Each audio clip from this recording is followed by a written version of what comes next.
జయ శ్రీమన్నారాయణ. శ్రీమద్ భగవద్గీత మనకి కృష్ణ భగవానుడు అర్జున్ని ఉద్దేశించి లోకానికి అందించాడు. ఇక్కడ ఈ సాంఖ్యయోగం 2వ అధ్యాయం ద్వారా ఆత్మతత్వాన్ని బోధిస్తున్నాడు. ఈ ఆత్మతత్వం 30 శ్లోకాల దాకా మనం నడుస్తుంది.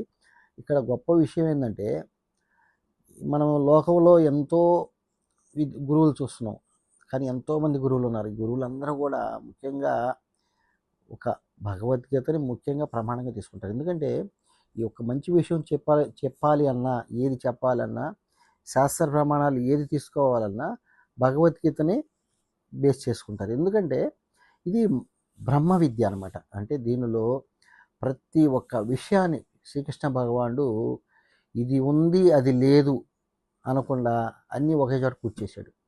అంటే ఒక షాపింగ్ మాల్కి వెళ్తే మనకి పెళ్ళికి బట్టలు కొనుక్కోవాలంటే పెళ్లి బట్టలు అక్కడే, అన్నీ అక్కడే. వజ్రవై మనం కొనుక్కోవాలి, ఆభరణాలు, పెళ్లి బట్టలు, ఇంకా ఏమైనా అసలు ఏ సరుకులు కూడా. అంటే ఆ విధంగా మనకి ఒక పని చేయాలంటే అన్నీ వేరే చోటకి తిరగకుండా అన్నీ ఒకే చోట లభ్యమయ్యే విధంగా, అలాగే ఎలా అయితే అలా వాళ్ళ తయారవుతున్నాయి కదా షాపులు, చూస్తున్నాం కదా కాంప్లెక్స్లు.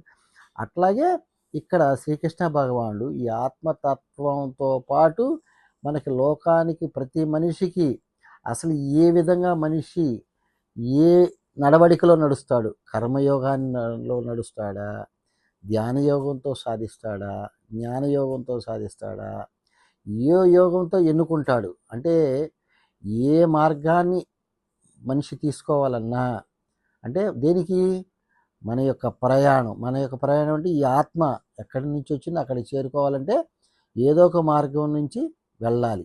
అది ఇప్పుడు కానీ, రేపు కానీ, ఇంకొక రోజు కానీ. అంటే రేపు అంటేని ఇంకా కొన్ని జన్మల తర్వాత, లేదా ఇంకా కొన్ని జన్మల తర్వాత, ఎప్పుడు ఏ జన్మలో అయినా సరే ఆత్మజ్ఞానం అనేది ఏర్పడాల్సిందే.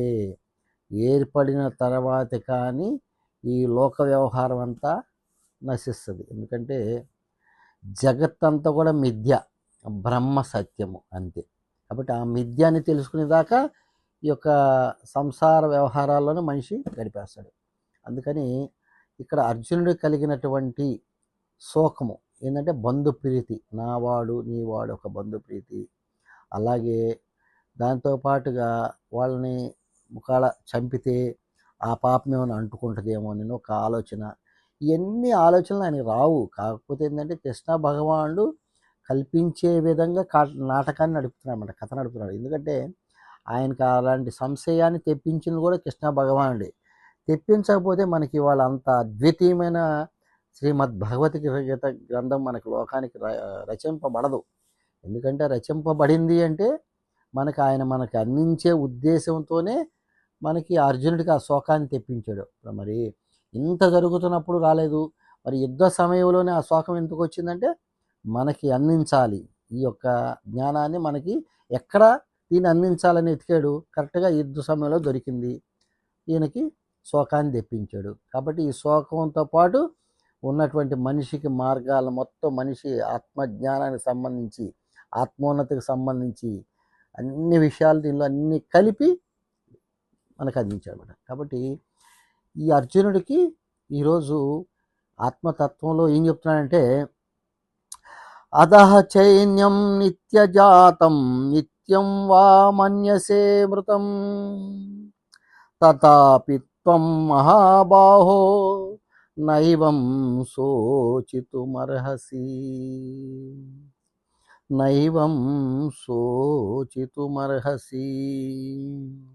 ఓ అర్జున, ఈ ఆత్మకు జనన మరణములు కలవని ఒకవేళ నువ్వు భావించినప్పటికీ దీని గురించి నువ్వు శోకింపొద్దు అని చెప్తూ, జాతస్య హి ధ్రువో మృత్యు ధ్రువం జన్మ మృతస్య చ తస్మాత్ పరిహార్యేదే నత్వం శోచితుమర్హసి.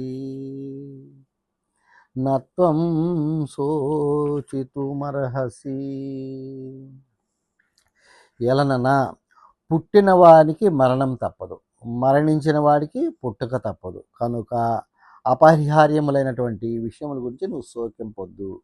కాబట్టి నువ్వు మనిషి ఆత్మలు చచ్చిపోయినా నువ్వు శోకింపాల్సిన అవసరంలా, ఇంకోటి గురించి శోకింపాల్సిన అవసరం. ఎందుకంటే పుట్టినవాడు గిట్టక తప్పదు, గిట్టినవాడు మళ్ళీ పుడతాడు. ఇది శాస్త్రం అంతే, ఇంక అందులో తిరిగే లేదు. కాబట్టి నీ కర్తవ్యాన్ని నువ్వు నిర్వర్తించు అని ఈ యొక్క హెచ్చరింపు రీతిగా తెలియజేస్తున్నాడు. ఎందుకంటే శిష్యుడు కదా, అర్జునుడు ఇప్పుడు శిష్యుడు అయిపోయాడు. అంటే అప్పుడు దాకా స్నేహితులు అయ్యారు, మంచి స్నేహితులు. ఇప్పుడు శిష్యుడిగా అర్జునుడు శిష్యుడు అయిపోయాడు, కృష్ణుడు గురువు అయిపోయాడు. ఇప్పుడు కృష్ణుడు గురువుగా భావించుకున్నాడు కాబట్టి శ్రీకృష్ణ భగవానుడు ఏది చెప్తే అది వినాలా. ఆ విధంగా ఆయన్ని తీసుకొస్తూ ఆయనకి ఈ ఆత్మతత్వాన్ని ఇంకా 2-3 శ్లోకాల్లో మనకి పూర్తి చేస్తాడు. 30 శ్లోకం దాకా. జై శ్రీమన్నారాయణ. నెక్స్ట్ వీడియోతో మళ్ళీ కొన్ని భగవద్గీతలో విశేషాలన్నీ కూడా తెలుసుకుందాం.